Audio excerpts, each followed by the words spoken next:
낙엽 따라 가버린 사랑을 불렀던 가수 차중락 씨는 노래 제목처럼 낙엽지는 가을에 죽었습니다. 무명 가수로 10년 가까이 고생하던 송대관 씨는 쨍하고 해뜰 날 돌아온단다를 부른 후 그 노래 가사처럼 쨍하고 떠올라 유명 가수가 되었습니다. 노래 제목과 가사는 노래를 부르는 사람의 운명을 그 노래의 제목과 가사 내용처럼 만들어 놓는다고 합니다. 슬플 때 슬픈 노래를 부르면 더 슬퍼집니다. 괴로울 때 괴로운 노래를 부르면 삶이 더 괴로워집니다. 또한 부르는 노래가 건전하지 못하면 그의 삶이 건전할 수 없습니다. 희망을 노래하는 사람만이 희망을 가질 수 있습니다. 기쁨과 즐거움을 노래하는 사람에게 기쁘고 즐거운 환경이 이루어집니다. 우리나라의 과거와 현재를 비교해 보십시오. 원망과 원한이 서려 있는 슬프고 괴로운 노래를 전 국민의 가요로 부르던 때가 있었습니다. 그때엔 곳곳에 술주정뱅이들이 비틀거렸고 모두가 가난에 찌들어 슬프고 고통스러운 삶을 살아야 했습니다. 이런 상황이 극에 달했을 무렵 율목감리교회 찬양대 지휘자였던 전석환 선생님이 통기타 하나 메고 나와 싱얼롱 Y를 기반으로 전 국민을 위한 건전가요 부르기 운동을 시작했습니다. 그 영향력에 의하여 국민 전체의 노래가 건전하게 자리 잡았고 통기타의 명랑하고 즐거운 멜로디와 리듬이 온 국민을 흥겹게 만들어 주었습니다. 그 영향을 받은 통기타 포크송 가수들이 대거 등장했고 그들이 부른 건전 가요에 의하여 국민들의 정서가 새로워지기 시작했습니다. 잘 살아보세, 새마을 노래 등 전 국민의 노래가 건전 가요로 바뀌었습니다. 그 결과가 잘 사는 우리의 오늘이 되었습니다. 일반 세상에서 부르는 노래도 그러할진데 크리스찬들이 부르는 찬양은 그 영향력이 어떠하겠습니까? 우리 크리스찬들이 부르는 찬양은 일반적인 노래와는 그 차원이 완전히 다릅니다. 이 세상의 일반적인 노래는 거의가 인간사에서 이루어지는 남녀 간의 사랑과 이별 그리고 슬픔, 아픔, 고통 등을 표현하고 있습니다. 그에 반하여 찬양은 성삼위일체 되신 하나님의 영광을 드러내며 베풀어 주신 은혜에 대한 감사를 하나님께 드리는 것이 그 내용입니다. 하나님의 자녀들이 성삼위일체 되신 하나님께 찬양을 드리면 하나님은 찬양을 받으시고 기뻐하십니다. 그리고 찬양은 하나님을 기쁘시게 해드리는 것으로 끝나지 않습니다. 하나님은 찬양으로 하나님을 기쁘시게 해드린 사람을 복된 자리로 이끌어 주시고 세워 주십니다. 시편 23편을 보십시오. 이 찬양시를 읽으면 목가적 환경이 눈에 선하게 그려지면서 읽는 사람 모두가 큰 평안과 위로를 얻고 믿음으로 굳게 서게 됩니다. 시편 23편을 읽을 때마다 다윗은 이 찬양시를 쓸 때 평안과 기쁨과 즐거움이 가득한 환경에서 너무 행복한 삶을 살고 있었을 것이라는 생각을 자연스럽게 하게 됩니다. 그러나 아니랍니다. 시편 23편을 노래할 당시 다윗은 가장 고달픈 인생의 과정을 지날 때였답니다. 먹을 것 입을 것 아무것도 없는 것은 물론 언제 죽을지 모를 두려움으로 불안과 공포에 시달리는 절박한 처지에서 쓴 찬양시라고 합니다. 그렇지만 다윗은 여호와 하나님이 목자가 되어주심으로 부족함이 조금도 없다고 찬양했습니다. 자신을 나약하기 짝이 없는 양으로 비유하며 푸른 풀밭 쉴만한 물가의 평안함 부족함이 없는 풍성함으로 인도하실 하나님을 찬양했습니다.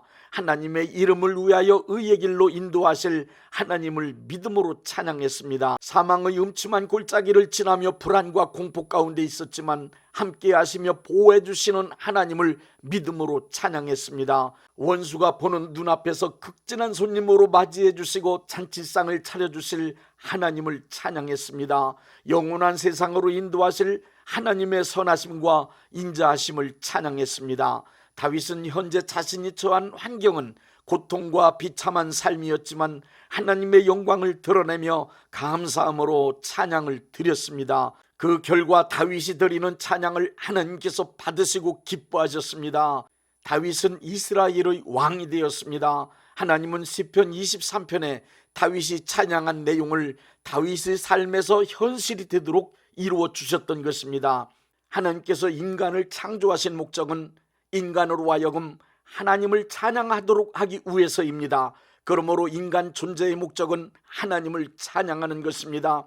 하나님을 찬양하는 일은 이 세상에서뿐 아니라 천국에서도 영원히 해야 할 가장 위대한 인간의 행위입니다.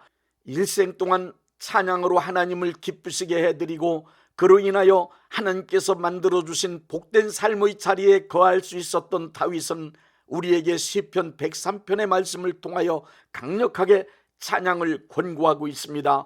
특히 하나님께서 베풀어 주신 은혜를 잊지 말 것을 강조하고 있습니다. 우리에게 베푸신 은택을 잊지 않고 기억할 수 있다면 감사하고 감격하여 기뻐할 수 있고, 그 감사와 기쁨은 찬양이 될 수 있기 때문입니다.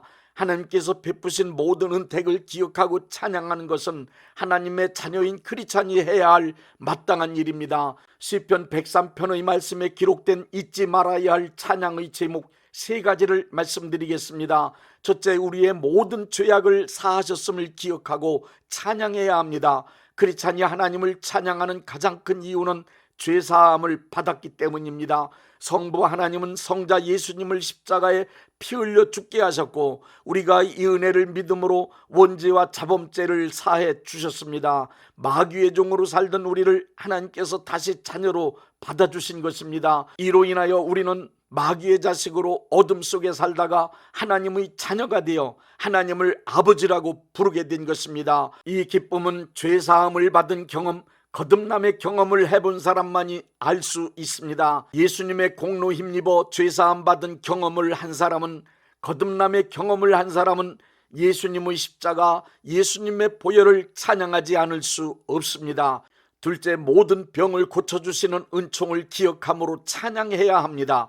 크리스찬은 몸과 마음의 병을 고쳐주시는 하나님을 찬양해야만 합니다. 성부 하나님은 여호와 라파, 치료의 하나님이십니다. 성자 하나님은 이 땅에 계시는 동안 프리칭, 티칭, 힐링 3대 사역으로 하나님의 나라를 펼쳐나가셨습니다. 특히 힐링, 치유 사역을 통하여 수많은 병을 고치셨습니다. 성령 하나님은 예수님께서 승천하신 후 9가지 은사 가운데 병 고치는 은사를 통하여 지금도 믿는 이들의 질병을 치료하고 계십니다. 성부 하나님, 성자 하나님, 성령 하나님, 삼위일체 하나님은 모두 병을 고치시는 분이십니다. 병들어 아픈 경험을 해본 사람은 치료하시는 하나님의 은총이 얼마나 절실하고 중요한지 알 것입니다. 인간이 살아가면서 경험하는 가장 큰 고통과 슬픔은 병에 걸리는 것입니다. 병은 생명체들이 죽음에 이르게 만드는 절망적인 사건입니다. 병에 걸린 사람은 속히 그 병에서 벗어나 건강한 삶을 살아가야 합니다. 크리스찬 모두가 건강하게 사는 것이 하나님의 뜻입니다. 하나님은 크리스찬이 병든 몸으로 고통당하며 사는 것을 원하시지 않으십니다. 그러므로 지금도 우리 가운데 오셔서 병을 고치시는 하나님이 되심을 기억하고 찬양 드려야 합니다. 셋째, 내 삶을 귀하게 만드시려고 은총 베푸신 하나님을 기억하고 찬양해야 합니다. 하나님은 내 삶을 귀하게 만드시려고 2가지 일을 하셨습니다. 첫째는 하나님은 내 생명을 파멸해서 속량하시고 인자와 긍휼로 관을 씌우셨습니다. 지금까지 살아온 길을 뒤돌아보십시오. 인생길에서 완전히 망하고 죽을 뻔한 일, 위험하고 나쁜 사람을 수도 없이 만났지만 내가 여기까지 올 수 있었던 것은 오직 하나님의 은총을 힘입었기 때문이었습니다. 하나님은 오고 가는 모든 길에서 매일매일 지켜주셨습니다. 지금까지 살아온 모든 삶의 과정에 하나님의 인자하심과 긍휼이 여기시는 그 은총이 나의 삶 전체에 세밀하게 역사하고 계셨음을 잊지 마십시오. 내 인생의 모든 과정에서 만났던 파멸에서 건져주신 하나님의 은택을 기억하고 찬양하며 살아갑시다. 둘째, 좋은 것으로 소원을 만족케 하사 독수리처럼 새롭게 하셨습니다.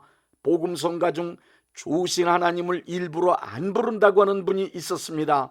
그 이유를 물어보니 좋으신 하나님을 많이 부르다 보면 하나님을 기복적인 신으로만 생각하는 신자가 될 위험성이 있어서라고 했습니다.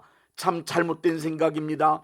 그런 허튼 말에 속지 말아야 합니다. 온전한 크리스찬은 좋은 것을 주시는 가장 좋으신 우리 아버지 하나님을 찬양하지 않을 수 없습니다. 하나님 아버지가 좋으신 분이시기에 크리스찬은 소원을 가질 수 있는 것입니다. 내 인생의 소원에 좋은 것으로 만족케 하시는 좋으신 하나님을 믿으십시오. 그리고 소원을 만족케 하시는 좋으신 하나님을 찬양함에 소홀함이 없으시기 바랍니다. 이 세상에서 내 청춘을 독수리같이 새롭게 만들어 주실 수 있는 분은 하나님밖에 없습니다. 좋으신 하나님을 찬양하면 청춘을 독수리같이 새롭게 만들어 주실 것입니다. 내 인생 동안 하나님께서 베풀어 주신 모든 은혜를 잊지 말고 그 은총의 순간들을 떠올려 보며 하나님께서 하신 일들을 찬양하고 또 찬양합시다. 찬양은 입술의 열매라고 했습니다. 크리스찬은 평상시 자기도 모르게 흘러나오는 찬양으로 자기 자신의 현재 신앙 수준을 측정할 수 있습니다. 기쁘거나 슬플 때, 애롭거나 고통스러울 때 자기도 모르게 입에서 유행가가 흘러나온다면 신앙은 그냥 그 수준입니다. 찬양이 흘러나온다면 역시 신앙은 그 찬양의 수준입니다. 부르는 찬양이 곧 그 사람의 신앙 수준이라고 보면 틀림없습니다. 그런 측면에서 요즘 염려되는 것이 있습니다. 일반인들이 부르는 가요가 점점 이상해져 가고 있는 것은 물론이고 크리스찬들의 복음성가들 중에도 이건 아닌데 하는 것들이 참 많이 늘어나고 있습니다. 국민들 특히 젊은이들의 노래가 다시 건전해지고 크리스찬들의 찬양이 다시 온전해지기를 위하여 기도합니다. 사도행전 16장과 역대하 20장의 내용을 소개해드리므로 말씀을 맺겠습니다. 바울과 실라는 감옥에 갇혀 있을 때도 있는 힘을 다하여 하나님을 찬양했습니다. 찬양 중에 지진이 나고 옥문이 열리고 묶였던 사슬이 모두 풀렸습니다. 여호사밧은 아람 군대와 전쟁 중에도 성가대를 앞세워 하나님을 찬양했습니다. 그 결과 아람 군대를 이기고 승리했습니다.